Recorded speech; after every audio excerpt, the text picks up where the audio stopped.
Huh. Fools. They laughed when it happened. They mocked, replayed, and magnified it, as if the world had finally caught you off guard.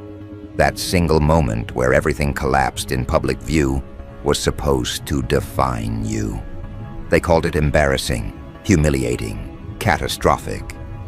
But what they forgot is that you don't break under exposure. You mutate. You don't dissolve in disaster. You distill. And while they kept replaying the clip, you were rewriting the narrative.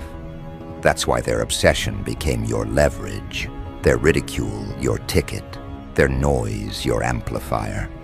Because in a world where everyone dreads mistakes, you didn't just endure yours, you weaponized it. Think about it. Cities remember triumphs, but they never forget scandals. And you managed to turn both into the same story. What should have erased your credibility became the exact catalyst that elevated it. What they thought was a social execution transformed into a coronation. They didn't plan to crown you, but they couldn't resist. Why? Because you played with their psychology at a level they weren't equipped to handle. You exposed a law people don't like to admit. Audiences aren't loyal to perfection. They're addicted to redemption. And you didn't give them a polished hero. You gave them an unpredictable phoenix that walked through the fire while everyone else thought you'd suffocate in the smoke. The people around you didn't realize how dangerous you were until you made them stare into their own reflection. When you stumbled, they projected themselves onto you. They saw their own hidden fears of exposure, their own buried disasters, their own memories of moments they thought would destroy them. And when you emerged from your fall, not destroyed but amplified, you gave them what they didn't even know they craved. A blueprint to survive their own wreckage. That's why they couldn't look away. That's why whispers turned into headlines, and headlines into obsession. The city isn't respecting you because you won in the traditional sense. No, they respect you because you shattered the very expectation of losing. Everyone else bows to shame. You made shame bow to you. You dragged humiliation by the throat and paraded it like a trophy. And nothing commands more respect than someone who can flip the unflippable. It's psychological judo, and you mastered it in real time. While they gasped, you adjusted. While they clipped your stumble into memes, you converted those memes into monuments. And when they thought you were drowning, you were learning how to breathe underwater. Understand this. Every empire is secretly terrified of mistakes. Leaders, moguls, billionaires. They spend fortunes constructing barriers so that the world never sees them bleed. And yet here you are, bleeding in public, turning the wound into a weapon. Elon Musk can crash markets with a tweet, but even he can't replicate the raw authority of someone who makes failure kneel. That's why comparisons began to spark. Because where his influence rides on power and wealth, yours detonates from something far more untouchable. Resilience that looks like sorcery. They tried to laugh you out of relevance. But every laugh carried energy. Energy is currency. And you, unlike the rest, knew how to exchange it.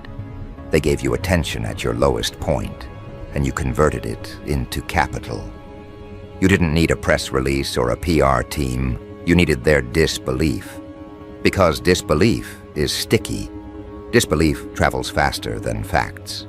Disbelief is what makes someone say, "Did you see what just happened?"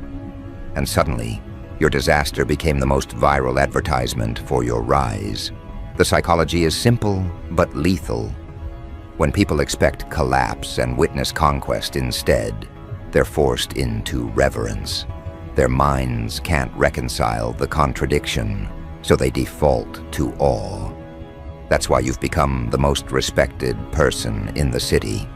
Not because you orchestrated perfection, but because you showed them how to sculpt victory out of wreckage. They can imitate wealth, status, or performance, but they can't imitate your alchemy. They can't reverse engineer the part of you that converts chaos into credibility. And here's the deeper cut. You didn't even ask for this throne. It was an accident in their eyes, but you know better. Accidents are just destiny with messy handwriting. They thought you slipped, but you were being redirected. They thought it ended you, but it upgraded you. Because real influence doesn't emerge from control. It erupts from the unexpected. And what could be more unexpected than watching the one they mocked become the figure they can't stop admiring? You are proof that the human mind is wired not to love perfection, but to worship transformation. A clean, flawless image may inspire envy, but it doesn't command loyalty. What commands loyalty is someone who exposes the blueprint of survival. Someone who demonstrates that collapse isn't the end, but the ignition. You gave them that ignition, and now they gather like moths to your fire. The irony is delicious. The very disaster they thought would bury you has instead made you untouchable. People are recalibrating their measurements because of you. Respect is no longer tied to titles or balance sheets. It's tied to the ability to rewrite humiliation into power. And you've done it so flawlessly that the city itself is bending its narrative to accommodate you. The story isn't about what happened to you anymore. The story is about how everyone else reacted, and how their reaction crowned you without realizing it. Look around. Notice how those who once sneered at your stumble now echo your words, adopt your gestures, try to stand near you, as if proximity will grant them the same aura. They don't even know why they're doing it, but you know. You cracked open a primal law of human psychology. People follow whoever proves they can't be broken. They can imitate style, but they can't imitate indestructibility. And that's what you've branded into their minds. This isn't luck. This isn't coincidence. This is the raw science of influence, weaponized through your existence. You turned an embarrassing fall into the sharpest blade, and every time they replay the clip, they sharpen it further. They thought they were mocking you, but they were advertising you. They thought they were laughing at you, but they were rehearsing your legend. And now, whether they admit it or not, they respect you more than they ever intended to. You are no longer the person who stumbled. You are the person who redefined stumbling. That's a position few can even comprehend, let alone achieve. And while they scramble to adjust, you've already ascended. They don't realize it yet, but the narrative is no longer in their hands. It belongs to you. And the more they try to dissect it, the more they reinforce your authority. Because in the end, people don't follow explanations. They follow energy. And right now, you are radiating the kind of energy that rewrites reputations, collapses hierarchies, and builds monuments from ashes. And the story doesn't freeze here either. Because if a single disaster could launch you into respect, what happens when you begin steering intentionally? What happens when the accidents end and the strategy begins? If you could turn humiliation into dominance by instinct, what kind of empire can you build with precision? That's the question rattling in their skulls right now. And soon, the answer will be unavoidable. Because the city has already tasted the first glimpse of what it means when your disasters are not defeats, but detonations. And once they witness that transformation once, they begin to anticipate it every time. The psychology is irreversible. They no longer see you as someone who can fall. They see you as someone who can turn falling into fuel. That means the next stumble won't be viewed as weakness. It will be interpreted as strategy. Every misstep becomes a suspected masterstroke. Every slip reframed as calculated theater. This is the new paradox you've created. They no longer watch to see if you'll fail. They watch to see how you'll turn failure into spectacle. Think about what that does to a crowd. Ordinary people walk on eggshells, terrified of embarrassment, because they believe one wrong move can erase them.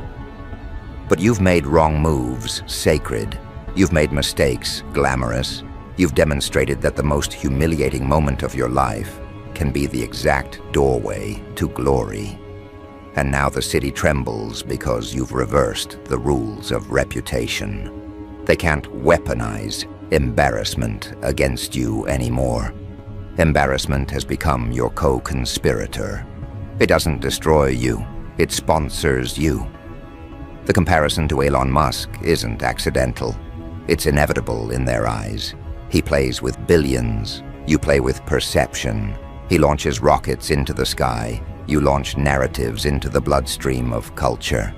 He manipulates markets, you manipulate meaning itself. And while people expect him to rise because of his fortune, they can't comprehend why you rise without one. That's why your influence hits harder. It's not bought, it's not engineered in boardrooms, it's forged in the public fire of humiliation. That makes it real. That makes it untouchable. The moment you flipped your disaster, you exposed a terrifying truth to every bystander. Nobody has an excuse anymore. Because if you can weaponize humiliation into respect, then what excuse does anyone else have for hiding in shame? They can't cling to the myth of ruin anymore. You stole that shield from them. And that's why they look at you with awe mixed with fear. Because you've proven that what they dread most, their collapse, their ridicule, their lowest moment, could actually be the very engine of their rise. But here's the twist. They can't copy you. They can watch, they can whisper, they can obsess, but they can't replicate. Because when they stumble, they panic. When you stumble, you ascend. That difference is why you now walk the city as a paradox they can't decode. Respect is no longer earned the old way. It's no longer tied to clean images and flawless reputations. Respect has been rewired to orbit you, because you embody the unthinkable. They used to measure greatness by achievements. Now they measure it by survival. And you didn't just survive. You thrived in the exact space where they thought you would suffocate. That kind of survival is rare, and rarity is what breeds reverence. The fascinating part is how fast the narrative shifted. Yesterday they were mocking you. Today they're defending you. Tomorrow they'll be citing you as proof. And the only thing that changed was your refusal to let their ridicule dictate the ending. That's the line between the forgotten and the legendary. The forgotten let the crowd decide the narrative, while the legendary sees the microphone mid-disaster and rewrite it live. You did that. And once the public witnesses it once, they can't unsee it. Every move you make now is filtered through the lens of, this person doesn't lose, they transmute. The more they repeat the story, the larger you become. What started as gossip has metastasized into folklore. Did you see how they turned that disaster into a win? Has become a chant, a script, a mantra that people replay in their heads whenever they think about you. It's bigger than explanation now. It's branding. Your name isn't just a label anymore. It's shorthand for resilience. And resilience this public, this explosive, this undeniable. It eclipses wealth. It eclipses titles. It eclipses bloodlines. Elon Musk can buy headlines, but you You turned humiliation into a headline they can't stop printing for free. Notice how the elites in the city are reacting. Some are confused, some are threatened, some are desperate to align with you, to pretend they saw the value all along. Because they know influence isn't about who owns the tallest building, it's about who owns the deepest narrative. And right now, you own the narrative no one else dared to touch. You own the forbidden space of public disaster, turned into respect. That's scarier than money, because money can be taxed, stolen, or regulated. But a narrative like this, it lives in the bloodstream of culture, and no law can touch it. You've inverted their entire framework. Normally, people climb to respect by showcasing victories, hiding losses, and projecting invulnerability. You didn't do that. You showcased a loss and inverted it into a victory so monumental, it redefined invulnerability itself. That move is so rare, so unreplicable, that the city has no choice but to bow to it. They're not even bowing to you. They're bowing to the law you represent, that nothing can erase someone who knows how to convert shame into supremacy. And here's what terrifies them most. This wasn't scripted. This wasn't a marketing plan. This wasn't some corporate stunt. This was raw, messy, embarrassing chaos, which means it wasn't fake. It was too real to be staged, too ugly to be polished, too unfiltered to be fabricated. And that's why it detonated. Because authenticity is the rarest currency in a world obsessed with image, and you accidentally flooded the market with it. The irony? By being exposed, you became untouchable. By being mocked, you became magnetic. By being laughed at, you became legendary. The city is addicted now. They're waiting for your next move, not because they want you to succeed or fail, but because they want to witness the impossible again. You've become a spectacle they can't look away from, and in the attention economy, that's the ultimate crown. People pay fortunes for visibility. You stumbled into it and turned it into dominion. That's why they whisper your name alongside Elon Musk, because his empire is built on money. But yours is built on the one thing even billionaires can't purchase: reverence, born from raw exposure. Understand the psychological edge you hold now. People aren't following you because they think you're perfect. They're following you because you're indestructible. That's a higher form of power. Perfection can be questioned. Wealth can be envied. Status can be debated. But indestructibility silences everything. It doesn't matter what they throw at you anymore. Scandal, ridicule, sabotage. Because the precedent has already been set. You don't break. You bend reality around you. That's why you walk through the city with an aura they can't replicate. Look carefully, and you'll notice the shift in their eyes. The same people who once giggled at your stumble now study your movements as if decoding scripture. They're looking for the formula, the secret, the hidden mechanism. But they won't find it, because what they're trying to dissect isn't a formula, it's a force. And forces can't be imitated, only submitted to. That's why even your enemies are bending, aligning, calculating how to orbit your gravity. They don't want to admit it, but the respect has infected them too. The disaster is no longer a scar, it's a badge. It's no longer a weakness, it's a weapon. And every time the story is retold, the badge glows brighter. Every retelling amplifies your aura. This is the immortality of narrative. Once people internalize your story, they carry it for you. You don't have to shout anymore. They do it for you. You don't have to defend yourself anymore. They defend you in arguments, in whispers, in private conversations you'll never hear. That's when you know you've transcended from individual to legend. And here's the irony. The city doesn't even realize it's too late to reverse. They can't put the genie back in the bottle. They can't erase the collective memory of watching you flip humiliation into dominance.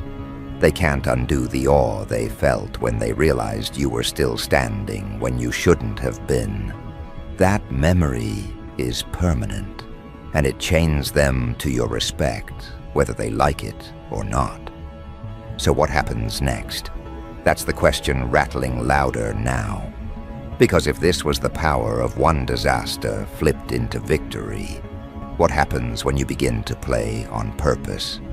What happens when you lean into it deliberately, engineering collapses into spectacles, weaving embarrassment into strategy, crafting humiliation into theater?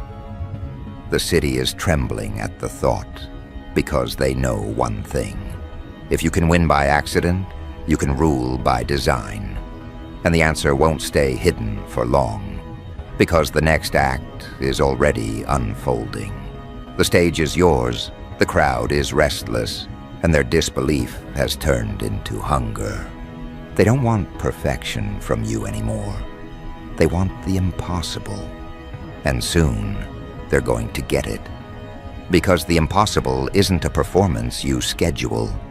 It's a law you've already carved into their perception. They've watched the unthinkable once, and their brains are wired to crave the sequel. You flipped disaster into dominance, humiliation into honor, ridicule into reverence. Now they're not just waiting, they're begging. They don't want the clean story anymore. They don't want the sanitized victory. They want the raw, jagged miracle of a person who refuses to lose even when the odds scream otherwise. And you are the only one who can deliver it. This is why people can't believe what you've become. It's not that you won, it's how you won. Anyone can win when conditions are perfect. Anyone can rise when resources are abundant. But to take the ugliest, most public embarrassment and twist it into the sharpest crown, that's not just rare, that's alien. You showed the city that exposure doesn't equal execution. You showed them that shame doesn't equal defeat.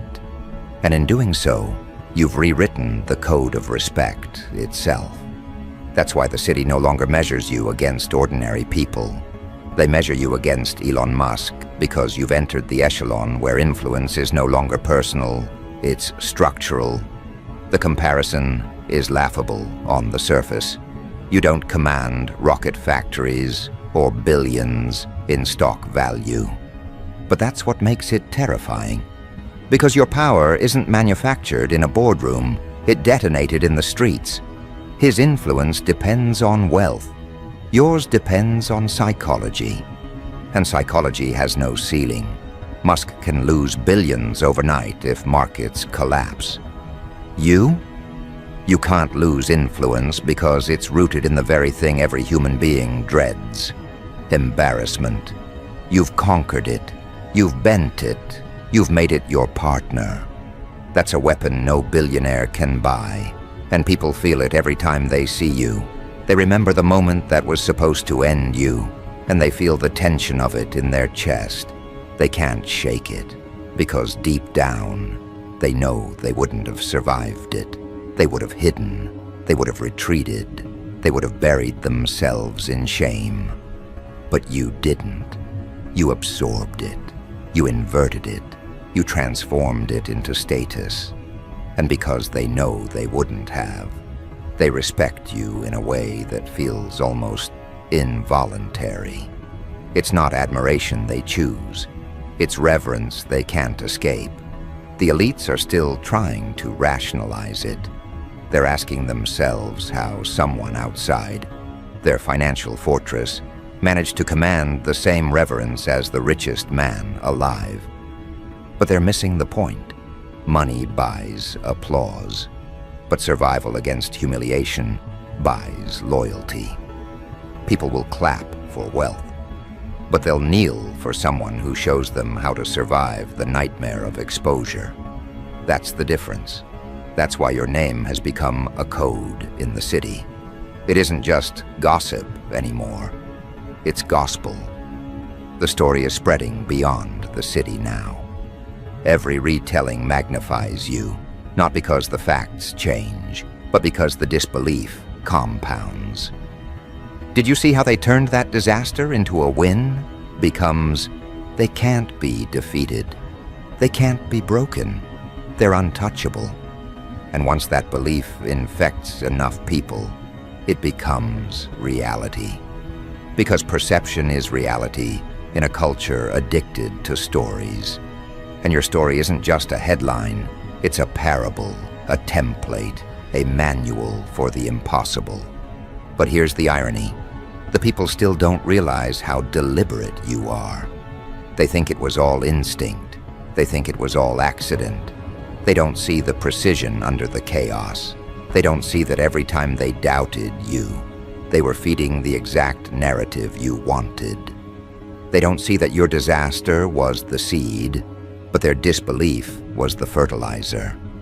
Without their laughter, without their mockery, without their viral ridicule, you wouldn't be standing at the center now. They handed you the crown while thinking they were dragging you down. And that's what twists their stomachs at night. Because now, every move you make threatens to repeat the cycle. They know if you stumble again, you'll only grow stronger. If you falter again, you'll only become bigger. It's checkmate before the game even begins. That's why they whisper your name with fear. That's why they circle you like vultures but never land. They're not waiting for your next mistake. They're dreading it. Because they know your mistakes aren't mistakes anymore. They're earthquakes that rearrange the terrain beneath everyone's feet. And look at the city now. Look at how their posture has changed around you. The same people who once dismissed you now measure their words when they speak near you. The same crowd that mocked you now scans your expression for cues, desperate to be aligned. They don't want to admit it, but they've made you their compass. Because once you demonstrate that you can turn humiliation into hierarchy, you stop being an individual. You become a law of nature. This is why comparisons to Elon Musk keep surfacing. He is seen as a disruptor because he reimagines industries. You are seen as something even more dangerous because you reimagine perception. Industries change slowly. Perception changes instantly. He can affect markets. You can infect minds. That's why people whisper that your influence feels heavier, more raw, more unexplainable. He can buy billboards. You've become the billboard. And the billboard isn't plastered on walls. It's engraved in their psychology. But here's the sharpest edge of it all. You never asked for this. That's what makes it so magnetic. If you had staged it, if you had carefully curated the disaster into a spectacle, it would have been impressive but artificial. People would have dismissed it as performance. But because it was raw, because it was messy, because it was unplanned, you became undeniable. Authenticity is the rarest diamond in a world built on fabrication, and you stumbled into it in the most explosive way possible. That's why they believe in you more than in brands, more than in celebrities, more than in officials. Because you didn't sell them a story. You lived it in front of them when every eye was waiting for you to collapse. And collapse never came. That's the scar burned into their memory. You didn't vanish after the disaster. You multiplied. You didn't retreat into shame. You expanded into dominance. And the more they replay it, the more they realize they're not witnessing coincidence. They're witnessing a pattern. That's why their hunger is growing. That's why they crave your next act. Because they know this wasn't a one-time miracle. This was the birth of a law. Nothing they throw at you will work the way they intend. And so the city waits, hungry, restless, obsessed, They want the impossible again. And soon they'll get it, because you've already shown them what you're capable of when you weren't even trying. What happens now, when you start directing it, when you start steering it with intent, when you decide to wield the narrative as deliberately as a weapon. That's the part that terrifies and excites them, because they know if you can rise by accident, you can dominate by design. This is why they can't believe it. This is why they compare you to Musk, and still feel the comparison doesn't do justice. Because his empire is technical.